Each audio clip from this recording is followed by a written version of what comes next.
800-970-3093 or go to buynutriblade.com. Coming up on First at 4, the action ramps up for one Southern Kentucky food pantry.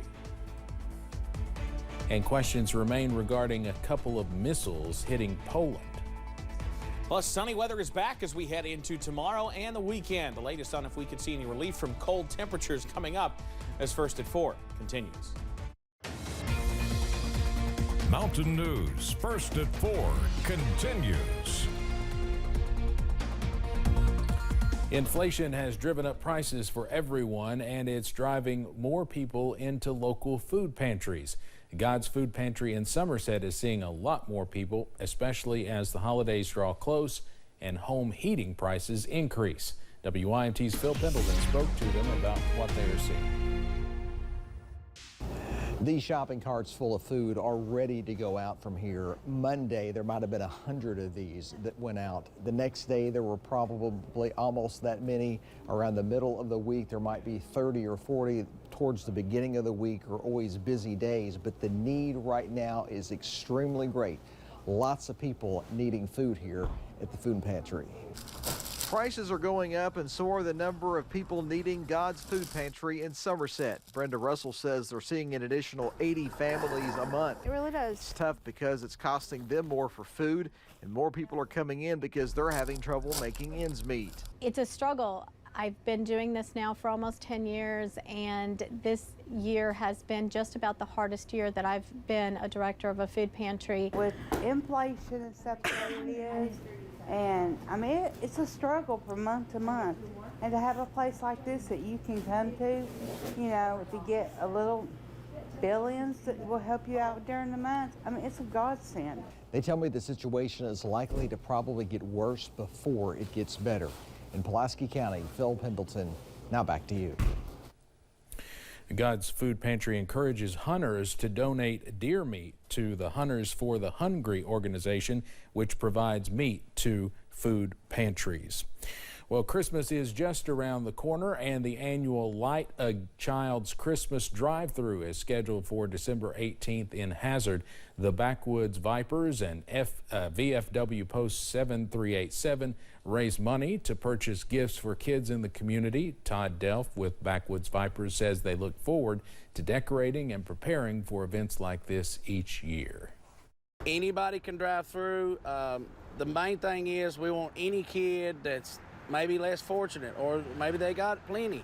It don't matter. If you come through, you're getting presents every year. And we keep growing every year. It gets bigger and bigger, and it's a drive-through. You don't have to get out. There's no contact. You know, it's awesome. The annual drive-through Light a Child's Christmas will take place at the Backwoods Vipers building across from the VFW in Hazard. You can't miss it with all those Christmas decorations. Well, Pikeville Elementary School hosted its annual Wax Museum today with 6th graders jumping into character for the 9th year in a row.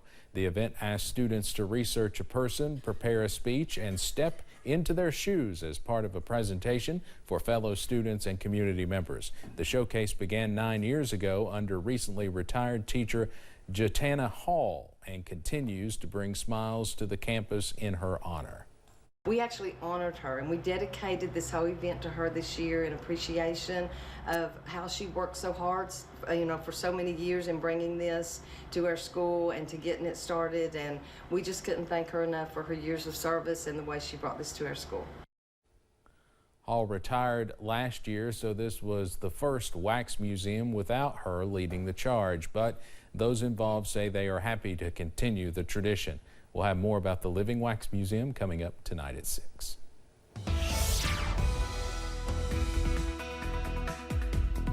Continuing to watch cloudy skies throughout the region today.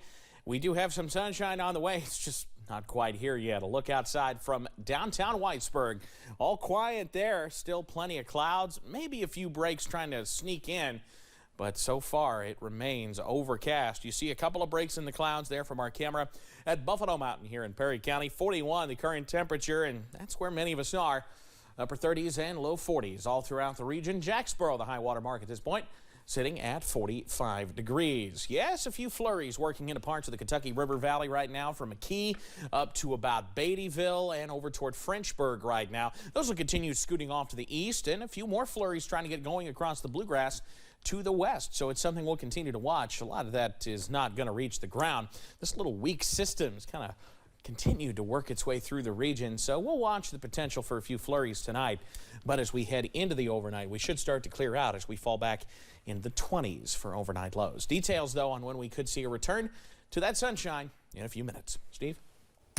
All right, Evan, thank you. Initial assessments by the United States claim a missile that caused an explosion in Poland yesterday likely originated in Ukraine.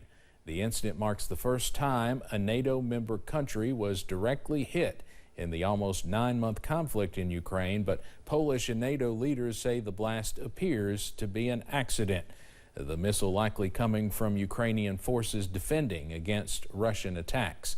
CNN's Karen Kafa is in Washington with the latest.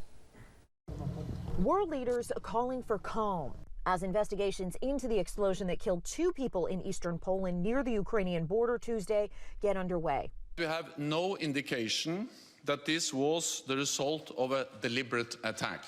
Initial assessments by the U.S. indicate the Russian-made missile likely originated in Ukraine, according to 2 officials.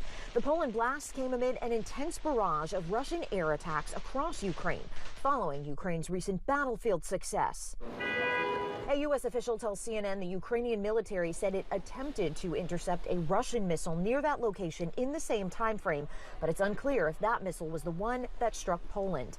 The Polish president said the blast was likely an accident, and NATO Secretary General added Ukraine is not at fault. Russia bears ultimate responsibility as it continues its illegal war against Ukraine.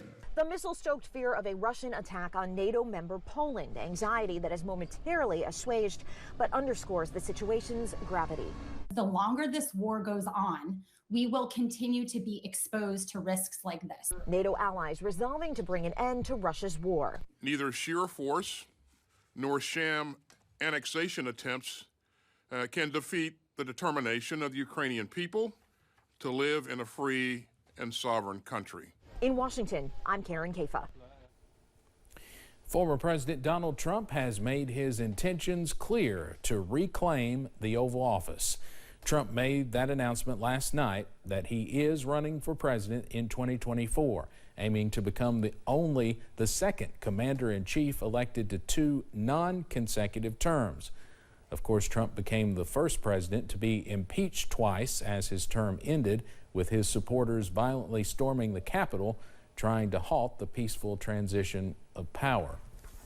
Senator Raphael Warnock is suing Georgia for an extra day of advance voting. Right now, Georgia's Secretary of State has warned counties not to allow voting next Saturday. That's due to a state law that forbids early voting on Saturdays that follow state holidays on the previous Thursday or Friday.